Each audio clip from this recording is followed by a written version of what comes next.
What is going on, fellow Pokemon trainers? DX1 here, back again, and today we're going to be doing a speculative conversation about the emergence of the rare Gen 3 spawns in Pokemon Go. First, we're going to start today's video off with a delicious Mamoswine potential raid boss right here, depending on the IVs for this Piloswine. Again, this is a Piloswine, but potentially could be a high IV Mamoswine, depending on what we get from this raid. So we're going to smack up this Piloswine for a little bit, and we're going to introduce you guys to a really interesting thing I was thinking about earlier today, and earlier last night, because we've reached the point where we've gotten to almost the end of the Generation 3 cycle, yet things that I thought we would see later on down the line, we haven't seen just yet. And of course, there's a lot of different things that are missing from Pokemon Go in terms of Gen 3. We still don't have Huntail, we don't have Clamperl, we don't have Gorbis, we don't have Shedinja, Ninjask, and Nincada. There's a whole bunch of other Generation 3 Pokemon, but what we don't have, which is what I feel like we need the most, are the rare Gen 3 spawns. Where are they at?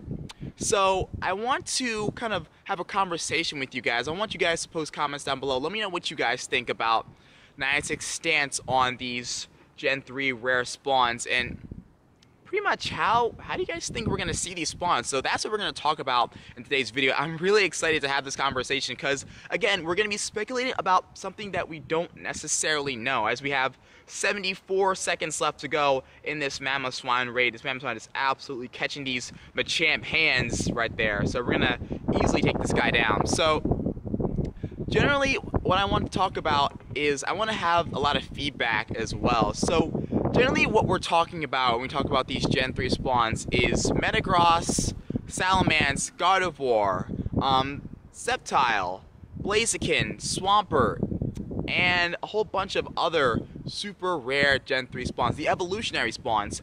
And what we're going to do today is take a look at the history of 36 seconds left. Bad.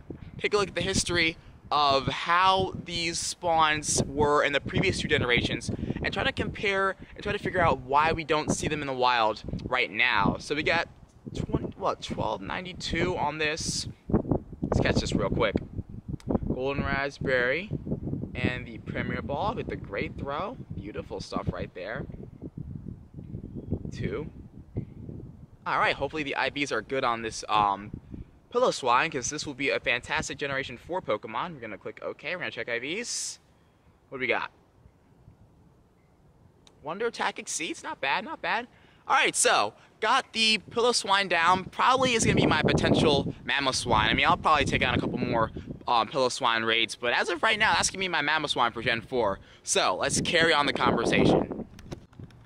Now, the Pokemon that I'm generally talking about when I talk about these rare Gen 3 spawns are the spawns that we don't see at all. So you guys are definitely familiar with this. Not even Beautifly and Dustox have spawned in the wild. At least as far as I'm concerned, they haven't spawned in the wild, which is kind of crazy to think about. But they've excluded Pokemon such as like Sceptile, Blaziken, Swampert, of course Ludicolo never spawns in the wild, Gardevoir. That's also another really awesome Pokemon that I would love to see in the wild. Slaking, Metagross, and Salamence are the big three. But there's a lot of others. Flygon as well, and Altaria, of course, don't spawn in the wild. Now, it's interesting that they took away these Generation 3 spawns for just this generation. They could have done this for Gen 1 and Gen 2. So what we have to question here, at least in my opinion, what we have to question is why the change. So theory number 1 is of why they took away the Gen 3 spawns that are super rare, the evolved forms that draw the most excitement and draw the most attention, draw the most, I guess, viewership of a community, seemingly so, is that we could grind out these Pokemon. So again, they released Gen 3 in waves. This is the first generation that they just dropped in waves every single month. So again, this generation is a little bit different than the others. So every single month they dropped about 20 to 30 new Pokemon. They didn't do that with Gen 2. Gen 2, they basically dropped it entirely, and of course Gen 1 was the launch of the game. So I know that they want to approach this differently, but I believe that we've reached the point where people are starting to complete their Gen 3 Pokedex, or at least I could be wrong. I could be wrong. Let me know how you guys are doing with your Generation 3 Pokedex completion. I could be totally wrong about that. In fact, there's probably a lot of people that aren't even close to completing their Gen 3 Pokedexes. So let me know technically how you guys are doing with your Gen 3 Pokedex completions. Let me know if you are close or not. But generally, I guess, for me, since I'm more of a hardcore player, but I know a lot of people are really working towards getting their Generation 3 Pokedex complete by this point, and now it leaves us to wonder, when are we going to see the Gen 3 rare spawns? You know, are they saving that for an event? Are they saving that for next Go Fest, if you even have a Go Fest? That's also another possibility. My theory here is, looking back at the large crowds, the massive amounts of attention the rare Gen 3 spawns could have caused as they dropped this generation, I think that Niantic wanted to calm that down. I feel like Niantic wanted to kill that switch when it comes to the rarity and the excitement and the large crowds that those Pokemon drew. So remember back when Gen 1 and 2 dropped, when people would rush in big, large crowds for Pokemon like Lapras and Snorlax and Charizard. God, I remember just running down some dude's like neighborhood. I was in some dude's front yard with like 30 other people. This is the launch year of Pokemon Go. I was in some dude's yard with like 30 other people. I was out of breath, and I chased after like a 32 CP Charizard, and I was about to pass out, and I didn't catch it. Awesome moments, but maybe Niantic kind of wants to kill that a little bit, because again, Niantic can get in trouble for stuff like that. So that's a possibility. So let's move on to the next theory. This is quite literally the strangest thing I've ever seen on a tree. Alright? I don't know what this tree's got going on, but that's freaking weird.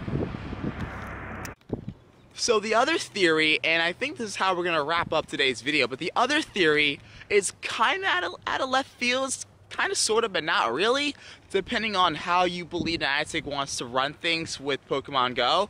But I feel like we could potentially be getting a Hoenn region event. Now, get this. We got a Kanto region event, right? It just ended, featuring Kanto region spawn increase.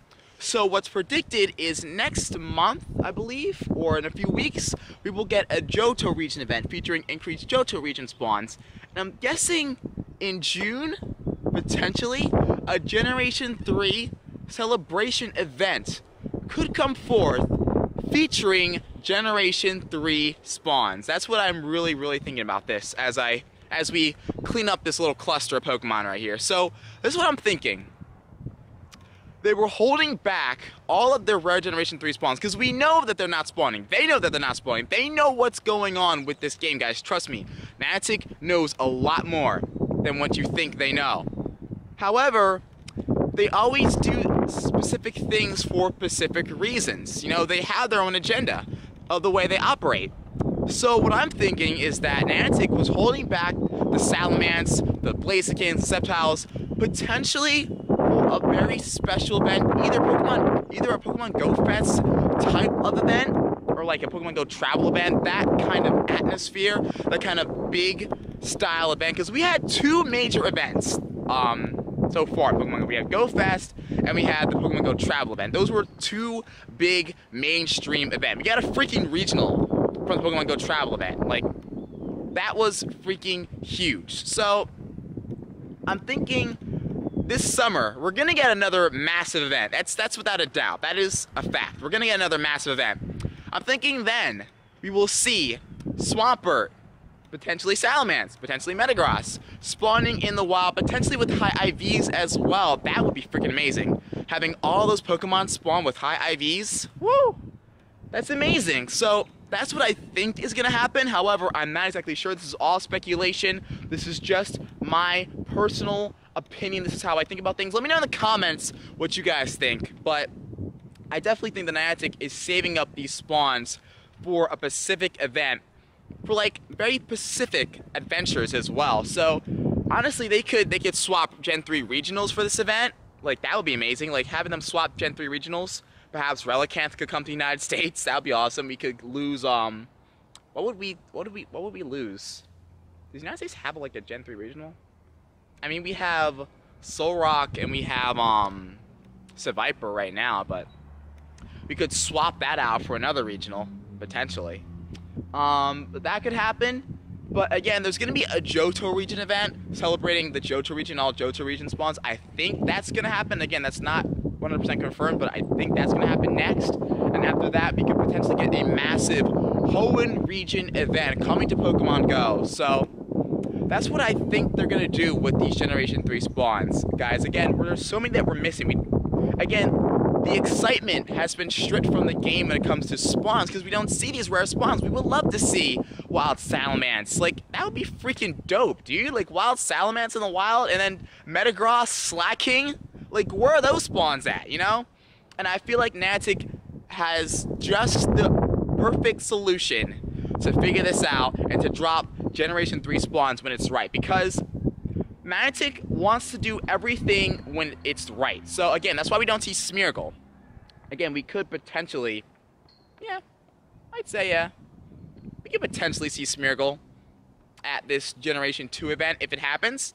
But again, with every single Pokemon release, they want to make sure that they get it right. And that especially is taken into account with the Generation 3 rare spawns, the Evolved Form spawns. So let me know in the comments what you guys think about all this. And this is my speculations. Drop a comment and let me know what you think about what we're going to see, when we're going to see the Gen 3 rare spawns. We don't exactly know when, but this is all just speculations, all just prediction. DX1 signing out. I will see you guys in the next one.